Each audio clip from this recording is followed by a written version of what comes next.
നല്ല 2 പാഠം പഠിക്കാം. അതുകൊണ്ട് തന്നെ ഈ വീഡിയോയുടെ ക്ലൈമാക്സ് ആരും മിസ് ചെയ്യരുത്. എറൗണ്ട്സിൻ്റെ കൂടെ ലങ്കാവിയിൽ വന്നതാണ് ഒരു കോമ്പറ്റീഷൻ. നമ്മുടെ ഫേസിൻ്റെ ഹൈറ്റിലൊരു ഊഞ്ഞാൽ, അത് കയറ് പൊട്ടി ചെറുതായതാണ്. ഇതിൽ ചാടിക്കയറണം. ഇവിടെ നിന്നും പരിചയപ്പെടുന്ന സുഹൃത്ത്. Good name. ആദ്യം തന്നെ വേറൊരു നാട്ടുകാരൻ മിസ്റ്റർ നഫ്രുൽ ട്രൈ ചെയ്തു, പക്ഷേ പറ്റിയില്ല. അതുകൊണ്ട് തന്നെ ആൾ പിന്മാറി. അടുത്തത് 68 കിലോഗ്രാം കാറ്റഗറിയുള്ള ഞാൻ ട്രൈ ചെയ്ത് നോക്കി, പറ്റിയില്ല. വീണ്ടും ട്രൈ ചെയ്തു, പറ്റിയില്ല. പക്ഷെ വിട്ടുകൊടുത്തില്ല. എനിക്ക് പറ്റുമെന്നുള്ളൊരു വിശ്വാസം ഉണ്ടായിരുന്നു. അങ്ങനെ 3ാമത്തെ പ്രാവശ്യം ഞാൻ അതിൽ കയറി. എന്തോ കീഴടക്കിയ ഒരു ഫീലിൽ ഞാൻ അതിലിരുന്നു.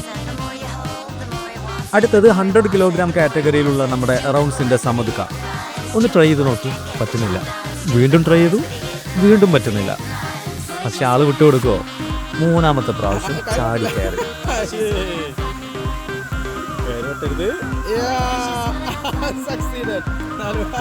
അപ്പോൾ ഞാൻ പറഞ്ഞു വരുന്നത് ഇതാണ്, നമുക്ക് പറ്റില്ല എന്ന് കരുതിയിട്ടൊന്നും ട്രൈ ചെയ്യാതിരിക്കരുത്. പിന്നെ അടുത്ത കാര്യം, നമുക്ക് ഒരു കാര്യം ഒറ്റയ്ക്ക് പറ്റുന്നില്ല എങ്കിൽ ആഗ്രഹം വിടരുത്. ആരുടെയെങ്കിലും സഹായം തേടണം. ഇവിടെ നഫ്രുൽ നമ്മളോട് പറഞ്ഞു, if someone help him he can. അങ്ങനെ കയറി അവരുടെ നിഷ്കളങ്കമായ ആ ചിരി ഞങ്ങളുടെ മനസ്സിലിറക്കി.